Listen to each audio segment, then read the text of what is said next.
โยโสภะคะวังอะระหังสัมมาสัม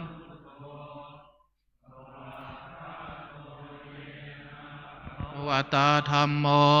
สุปฏิปันโนยัสสะภะคะวะโตสาวกสังโฆตามมายังภะคะวันตังสัทธัมมังสัสสังฆังอิเม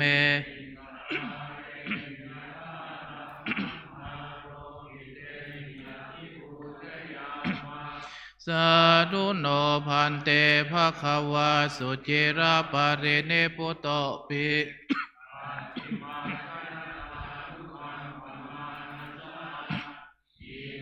สกาเลทุกขตาปันดาการะภูเตปฏิคันหาโตอัมหากังทีคารตังหิตายาสุขายาอะระหังสัมมาสัมพุทโธอภิวาเทมิวาคาโตภะคะวตาธัมโมธัมมังสุปฏิปันโนภะคะวะโต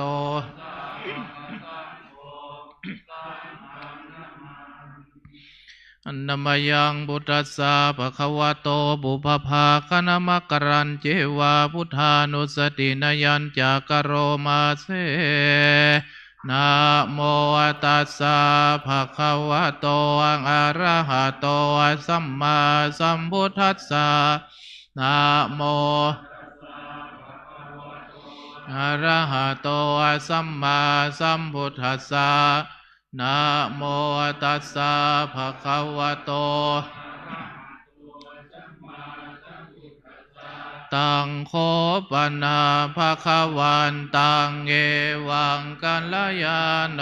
กิตติสัตโตอภุคโตอิติปิโสภะคะวะอะระหังสัมมาสัมพุทโธวิชชาจรณะสัมปันโนสุขโตโลกาวิโทอนุตตโลปุริสธรรมสารดิสัทธาเทวมนุสสานังติหันนมยังพุทธาภิกิติงกโรมาเสพุทธวาระหันตวรตาติคุณาภิยุโตสุทาภิญาณกาลุนาหิสัมมาคตโตโพเทสิโยสุจนะตังกามลังวาสุโร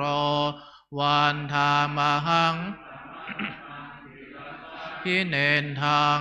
พุทโธโยสัพพปาเนนังสารนังเขมามุตตมัง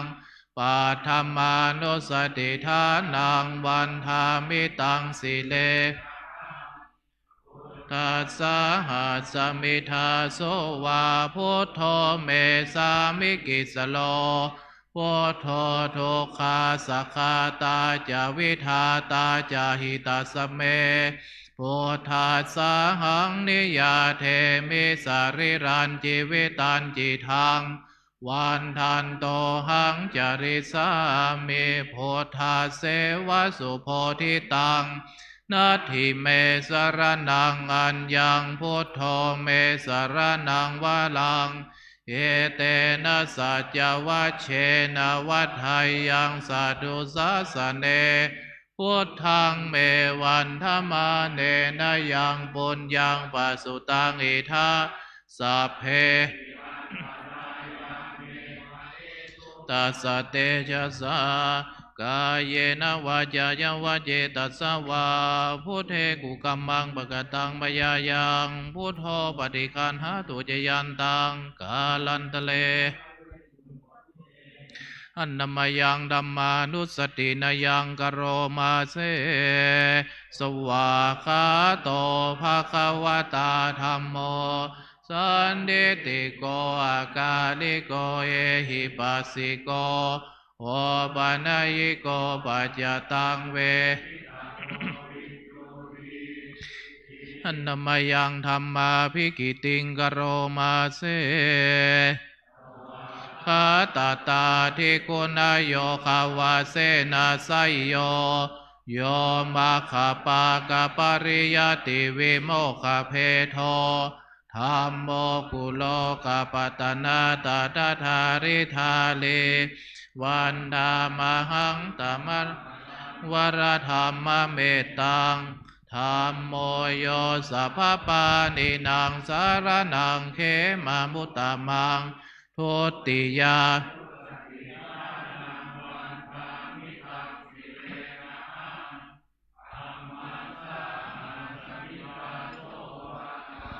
เมสามิกิสโลธัมโมทุกขาสัคคาตาจะวิทาตาจะหิตัสสเมธัมมาสหังนิยาเทมิสริรันจิวิตันจิทังวันทันโตหังจริสามิเสวะสุธรรมตังนัตถิเม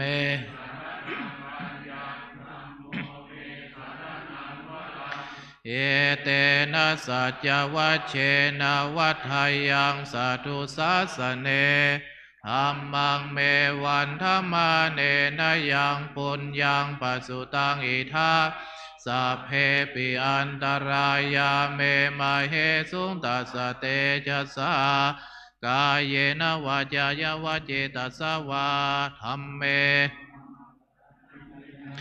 ธัมโมปฏิคันหตุเจยันตังกาลันตะเล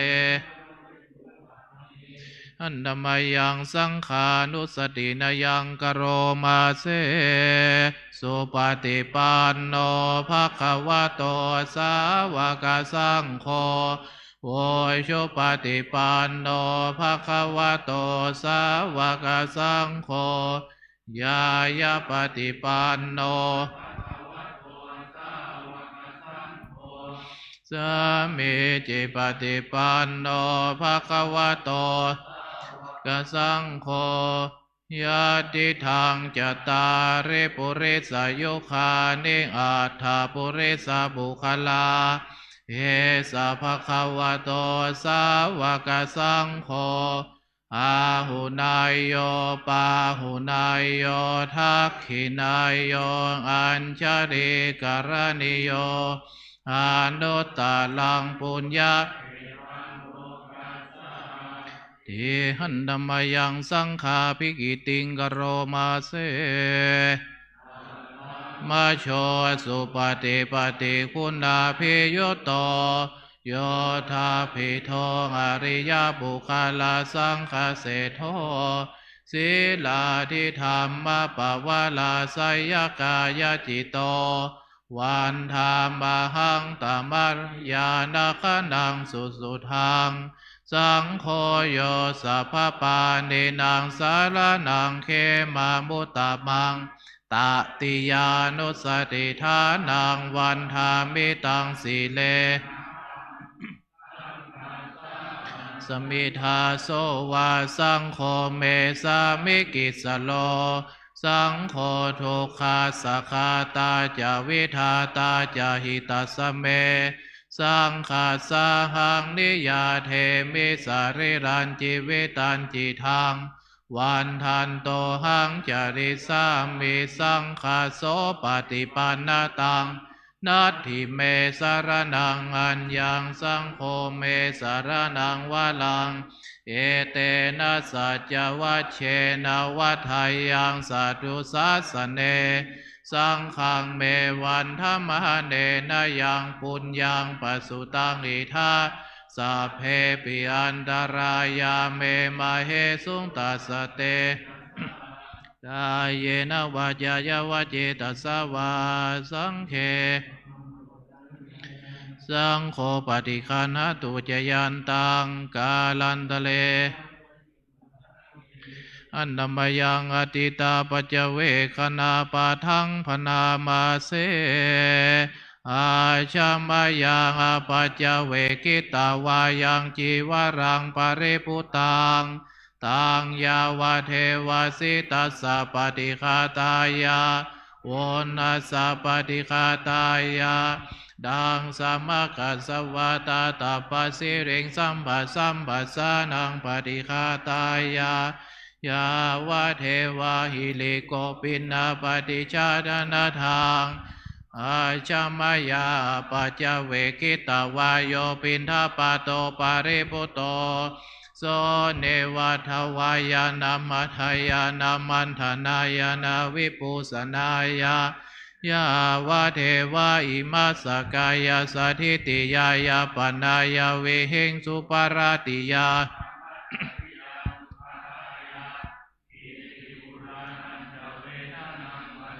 อาเมนะวันจะเวทนังนาอุปาเดสามิยาตราจะเมจะพาสุวิหารโรจาติ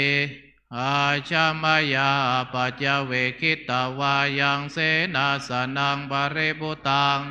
ตังยาวะเทวสิตัสสะปฏิฆาตายาวนหัสสะปฏิฆาตายาดังสัมมาคัสสวาตาตัปปะสิริงสัมผัสสัมผัสสานังปฏิฆาตายายาวะเทวาอุโตปเรสยวิโนทานังปฏิสาลานาลามาทาง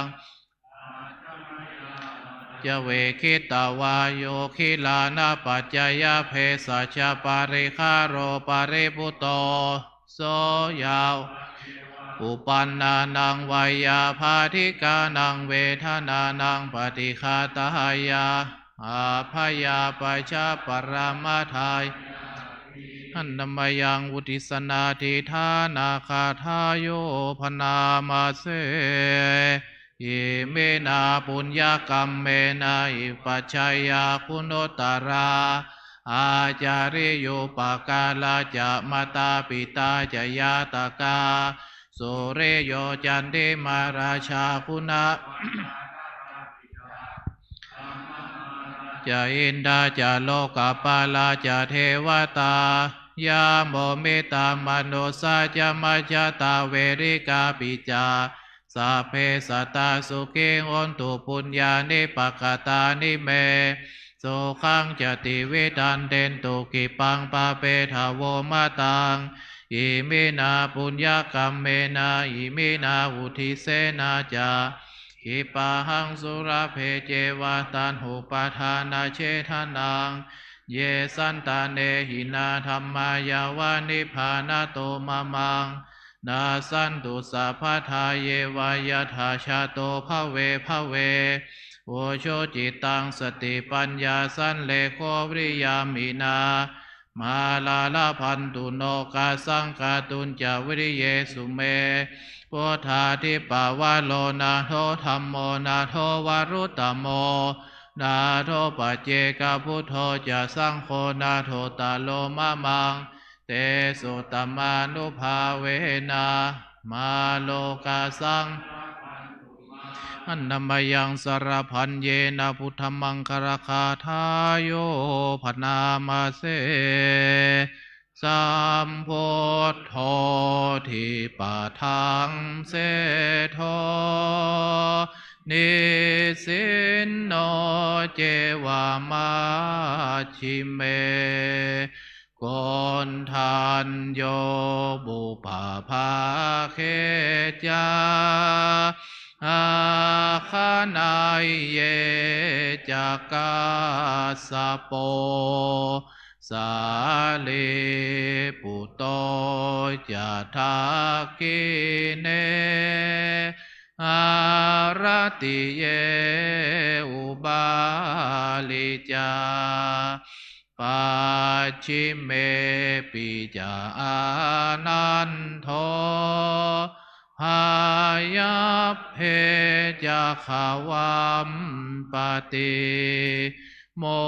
คันลาโนจะอุตตาเลอิสาเนปิจาลาหุโลอิเมโคมัง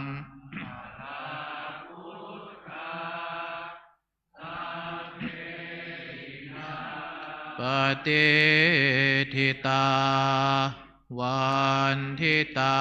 เตจะอัมเหหิ สักกาเลหิจาปุชิตาเอเตสังอานุภาเวนะสัพพะโสทิงภวันตุโนอิเจวะมาจันตานามาสนัยยังนามาสมาโนรัตนันตายังยัง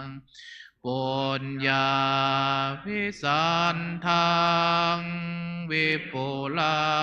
งอรหันต์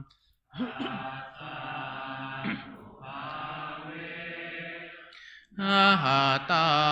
นตารันอันธรรมยังธรรมสุตังพนามาเสเววันนิยามมิงอโชปะคะโตบาดนี้เรามีเพศต่างจากคฤหัสถ์แล้ว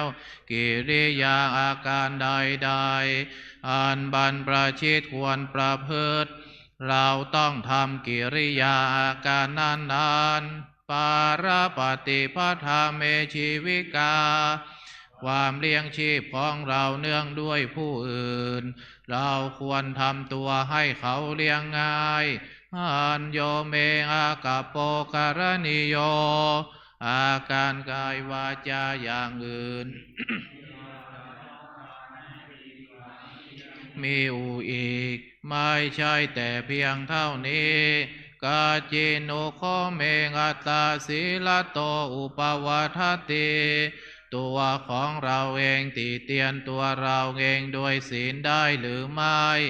กาจิโนโคมังอนุวิจาวินโยสัพพมมจารีศีลโตวัฏันติผู้รู้ใครครวญแล้วติเตียนเราโดยศีลได้หรือไม่สัพเพหิเมปิเยหิมานาเปหินานาภาววินาภาวเราจะเป็นต่างๆคือจะต้องพลาดพรากจากของรักของเจริญใจทั้งสิ้นไปกัมมสกมมิกัมมดายาโตกัมมโยนิเรามีกรรมเป็นของตนมีกรรมเป็นผู้ให้ผลมีกรรมเป็นแดนเกิดมีกรรมเป็นผู้ติดตามมีกรรมเป็นที่พึ่งอาศัยยังกรรมังกเรสามิกันลยานังวาปาปะกังวาตัสสะทายาโทภาวิสามิเราทำกรรมใดไว้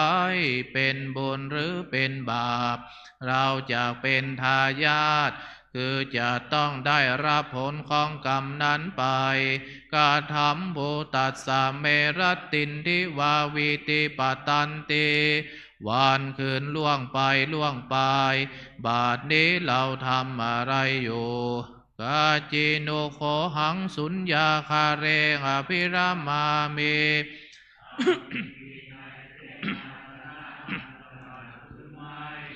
อติโนโคเมอุตาริมนุสธรรมา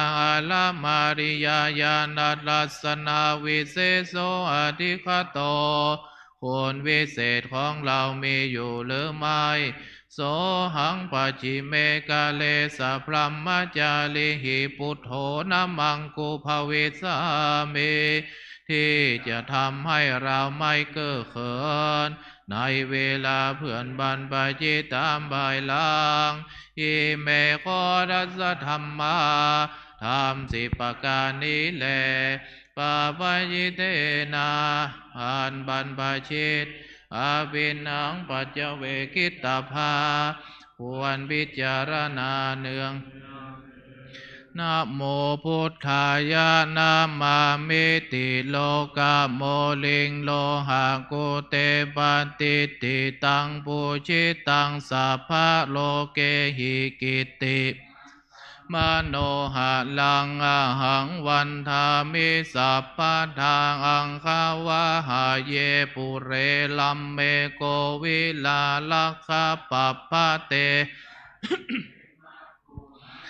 เปทาคินาโมลิธาตุโยอะหังวันทามิสัพพะทากายเยนาวาจายาเจตัสสาวาวาชิลังนามาปฏิมังอิทิพุทธลูปังอะหังวันทามิสัพพะโสสัทธาโสธีภวันอันดมายังสิริมังคารมหาเทราภิตุติกาทาโยพนามาเสตามหาเทโรหิริโกสิริมังคโลมังคโลปายาเมทาวิมังคโลปายาเทสโกคารุธานิยาปาโมโคสิสานุสิสานายโกนุกรรมปิเมตตายาสติปัฏฐานาธารโกสติมาอัปปะมาโตจาตังนามาสามิสัพพะทาติสิริมังคละสัมมณวิสุทธิวงศ์โสภาสง่าองค์ทรงสิริมิวังวายสำรวมยืนเดินนั่งผู้พร้อมพลั่งด้วยละอายปัญญาขจรขจายชี้อุบายอันมงคลควรแก่ฐานะครูนำสิทธิรู้ทุกหมู่ชน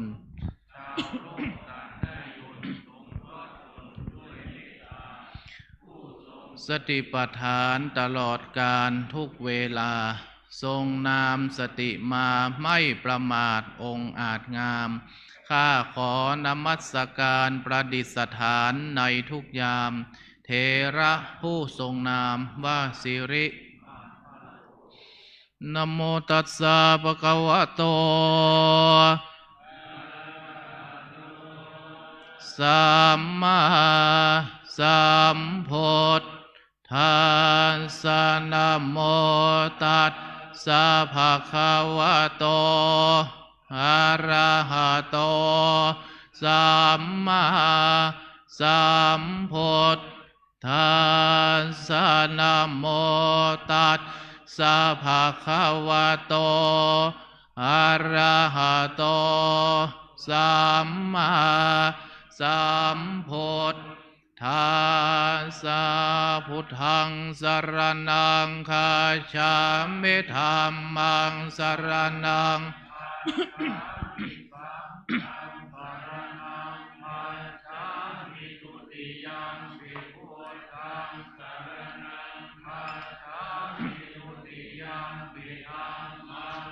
ละนังกัจฉามิดุติยัมปิสังฆังสรณังกัจฉามิตติยัมปิพุทธัง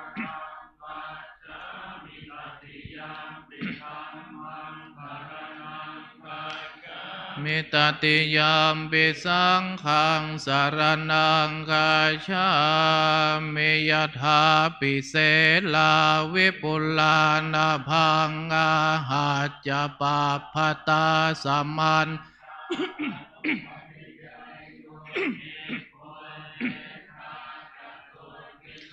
เอ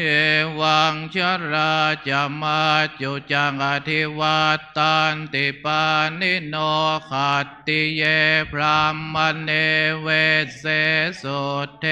จันดาลโปโกเสนกินจิปริวัต สัพพะเมวะพิมันทตินาตาทหัตเทนังพมเมนรธานังนปัตติยานะจาปิมันตยุนเทนะสัก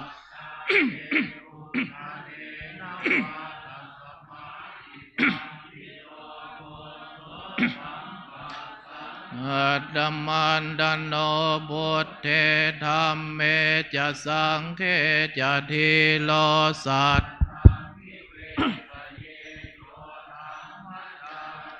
กายเยนะวาจายังอุทเจตัสสังอิเทวานังปัสสังสันติเปตจะสักปโมดติยาสสัทธาตดาคเตงอัจจาราสุปฏิติตาเสลัญจยัสสกัลยานังอริยกันตังปัสสังสิตังสังเค ตัญญทัสสนังกัดลิโทติตังอาหุอโมคันตัสสะชีวิตังตัสมาสัทธัญญสีลัญญปัสสะดังธรรมทัตเจธเมธาวิสรังพุทธานาสาสนันติเอวเมสุตังเอกังสมัยยังภควาวิหารติเช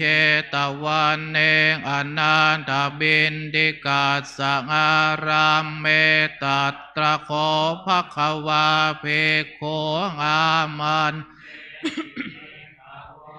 พระทานเตติเตภิกขุภควโตปัจจโสสงฆ์ภควาเอตัทโวจาอุปาทาวาภิกขเว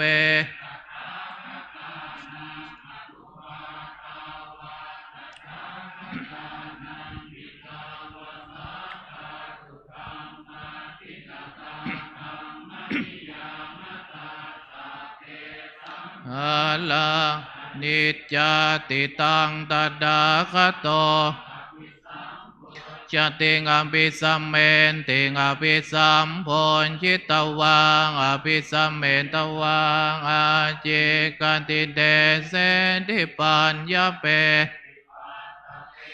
วิวารติเวปัจจติอุตานิกโรติสัพเพกาลังอนิจจติอุปาทาวาภิกขเวตัทธาคตานังอนุปปาตถาคตานังทิตาวาสาธาตุธรรมันติตตาธรรมนิยามตาสัพเพทุกขาติตังกตงอภิสัมโพญยันติงอภิสัมเมนติงอภิสัมโพญจิตตวังอภิสัมเมตวังอาจิกติเทติปัตตเปติวิวรติวิปัจจติอุตานิกโรติสัพเพสังขาราทุกขาติอุปาทาวาภิกขเวตานังอนุปาทาวาตถาคตานังทิตาวาสาธาตุธรรมทิตตาธรรมนิยาธรรมังอนัตตาติตังตถาคตงอภิสัมโพญจติงอภิสัมเมนติงอภิสัมโพญจิตตวังอภิสัมเมนตวังอาจิกติเทเสดิปันติปัตตเปติวิวรติวิปัจจติอุตานิกโลติสัพเพธัมมาติธรรมโวจะภควาอัตตมนาเตภิกขุภควโตภาสิตังติสัพเพสังขารังอนิจจติยถาปัญญายปัสสติงัฏฐานิพินดติทุกเขสมัก สัพเพสังขาราทุกขาติยถาปัญญายปัสสติงอัฏฐเนปินดาติทุกเขเอสมักสัพเพธัมมังอนัตตาติยถาปัญญายปัสสติงอัฏฐเนปินดาติทุกเขเอ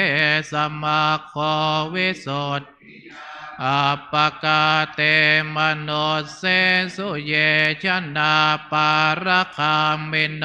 อัฏฐายังอิตราปัชชาละเมวานุทาวติเยจะโคสัมมทัคคาเตธรรมเมธรรมานุวัตติโนเตชนะปรเมสันติมาจุทัยยังการหังธรรมังวิปปหายสุกังภาเวทปันดิโตโอกาอโนกะคัมมวิเวเกยัตถะโทรมังชัยยหิตวากามเมอากินจโนปริโยทปายาตานังจิตตะกะเลเสหิปันดิโตเยสังสัมโพธิยังสัมมาจิตตังสุภาวิตังอาทานปฏินิสักเขงอนุปาทายเยรตาขีนาสวายุติมันโตเตทิเนพุตาติงวิชชาปัจจยาสังขาราสังขาราปัจจยาวิญญาณังวิญญาณปัจจยาปังนามโรปจยาสรายตนังสรายตนะปัจจยาภาโสภาสปัจจยาเวทนาเวทนาปัจจยาตัณหาตัณหาปัจนังอุปาทานปัจจยาภวภวปัจจยาชาติชาติปัจจยาชรามรณังโสกปริเทวโทขโตมนัสยาสาสัมภวันติวลาสะโทคาขันธานสะสมุทัยโยโหติงอวิชชายตะเววังอเสสวิราคนิโรธาระนิโรธสังขารนิโรธาวิญญาณนิโรธวิญญาณนิโรธานามรูปนิโรธนามรูปนิโรธนิโรธสรายตนะนิโรธาภาสนิโรธภาสนิโรธาเวทนานิโรธเวทนานิโรธาตัณหานิโรธตัณหานิโรธอุปาทานนิโรธ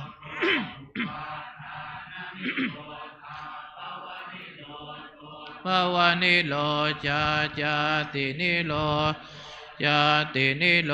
ธาจลามลนังโสกปริเท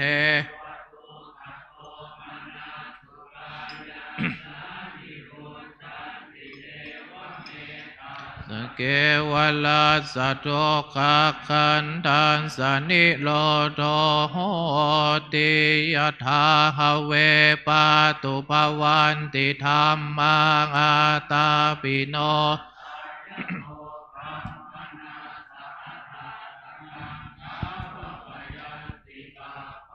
ยะโตปัจจานาติสเหตุธัมมังยะถาหเวปาตุภวันติธัมมาหาตาปิโนธัมมนัสสะทัสสะกังขาวปยันติสภายโตขยัง นางอเวทิยธาหเวปาตุภวันติธรรมังอาตาปิโนชายโตภัมมนาสวิโทปยังติทติมาราเสนังวาโอภาสยมันตาริขันติงอติตังนานวาขมายนาปฏิกังเขอนายันติตามปะหินันตังอาปัตตัญจังอนาคตังปัจจุปันนังจโยธรรมังตัตตะตัตถวิปัสสติอสังหิรังอสังกุปปังตังวิทธามนุโพรอาเชวกิจจมาตัปปังโกชัญญามรณัง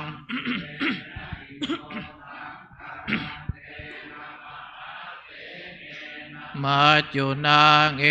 วังวิหาริมาตาปิงอโหรตมตันทิตังตังเวพัทเทกรโตติสันโตอาจิกขเตมุนีติอิติปิโสภควางอรหังสัมมาสัมพุทโธวิชชาสุขโตโลกวิโตอนุตตโลบริสัทธัมมสารติสัทธาเทวมนุสสานังพุทโธภควาติสวากขาโตธัมโมสันติติโกอากาลิโกเอหิปัสสิโกโอปัญญิโกปัจจตังเวทิตาโพวินโยหิติสุปฏิปันโนภควโตสาวกสังโฆอุชุปฏิปันภควโตสาวกสังโฆญาญาปฏิปันโนภควโตสามเมจิปฏิปันโนภควโตสาวกสังโฆจัตตาริปุริสยุคานิอัตถปุริสปุคลังเอสะภควโตสาวกสังโฆอาหุนายโยปาหุนายโยทักขินายโยตะลังปัญญาเขตังโลกัสสาติมหากาลุนิโกนันโตหิตายสัพปุเรตวาปารมีสัพพะปัตโตสัมโพธิโมตตมังเอเตนะสัจวัชเชนะโหตุเตชยมังยยันโตโพธิยาโมเลสกยานังนันดิวัตโนเหวังตวังวิจโยโหหิจยาอิตาบันลังเกสีเสบันดาวิโมคะเลอภิเสเกสัมปพุทธานังอาคัปปะโตตังสุมังคลังสุปภาตังสุโหติตังสุขโนสุโมโหโตจะสุเยตังภัมมจาริสุปทักขินังกายกรรมังวาจาปทักขินังปทักขินังมโนกรรมังปณิตกินาปันดากินานิกตวาปันตเทปาทักขิเนภวตุธัมมังคลังรักขันตุสัพพะเทวตาสัพพะพุทธานุภาเว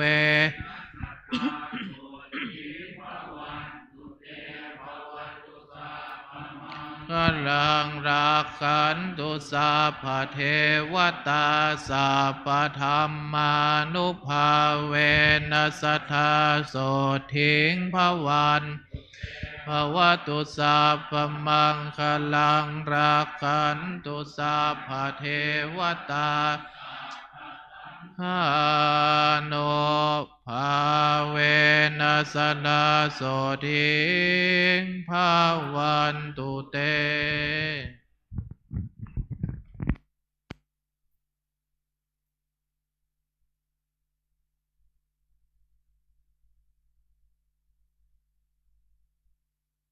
อันนี้มนต์คุกเข่ากราบนะครับแข่งผมเป็นเน็ตไว้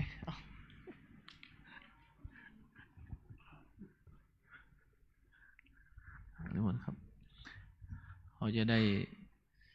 หนังสมาธิเนาะ10 นาที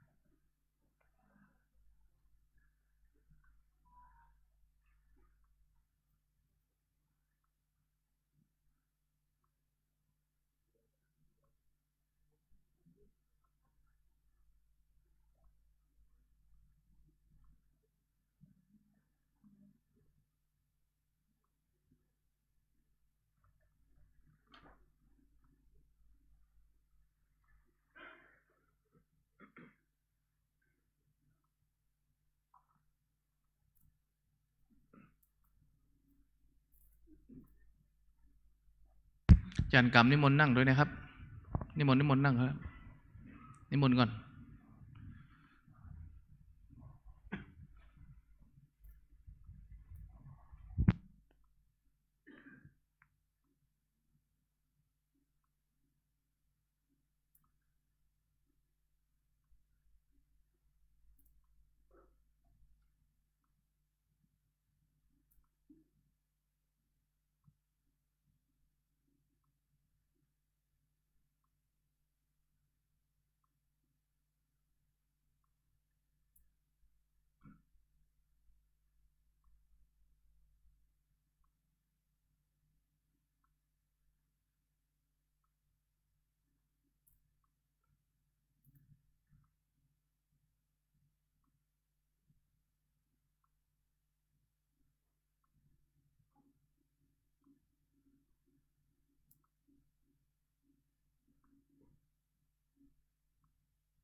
อิตังตานากัมมังนิปานาปัจจโยโหตุโนนิจังอิตังศีลากัมมังนิปานาปัจจโยโหตุโนนิจังอิตังภาวนากัมมังนิปานาปัจจโย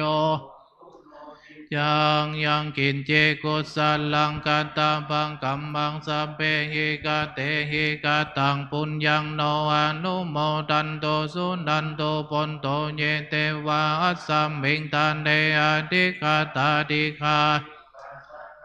ดุสัมปัสสตานังสุขีอัตตานังปาริหารันโตมาตาปิตาสุขิตาอุนโตตงคามปามุจจันโตสัพเพญาติกาสุขิตาอุนโตตงคามปามุจจันโตสัพเพอัญญาติกา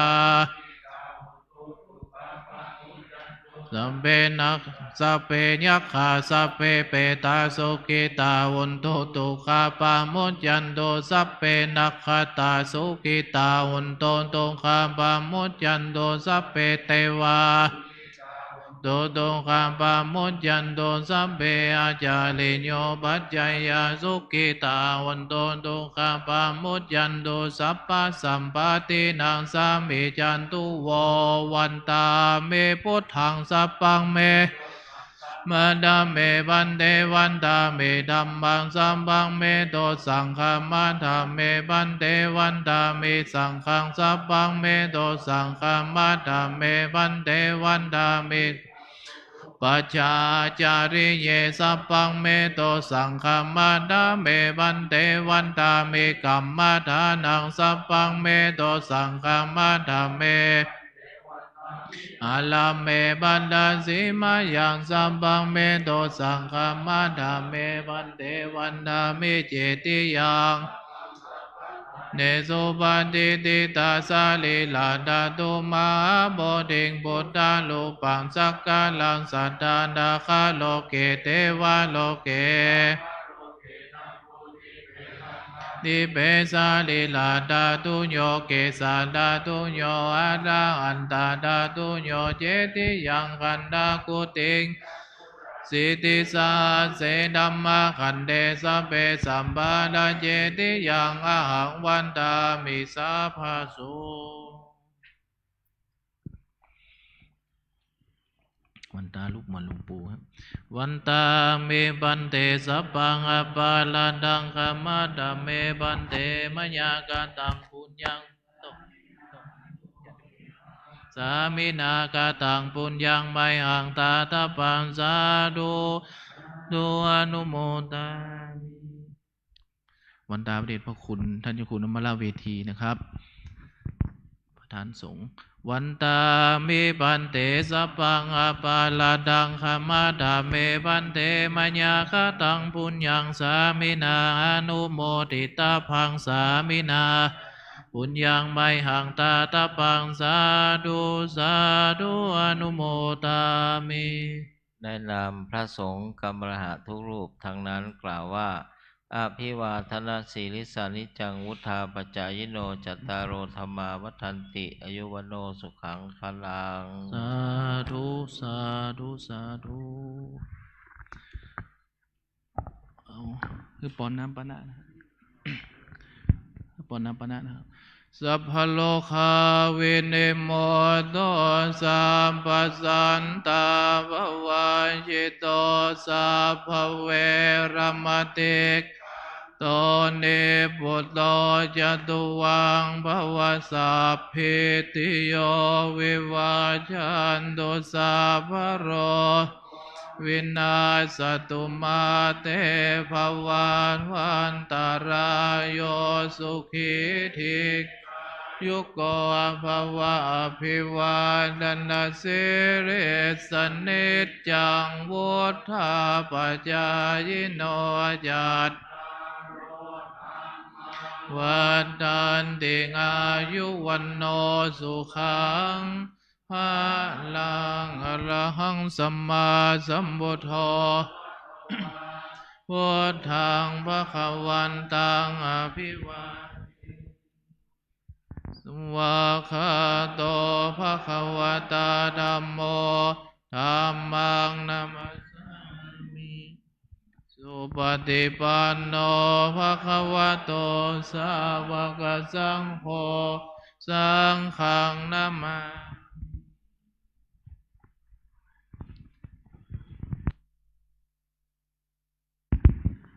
เอาครับ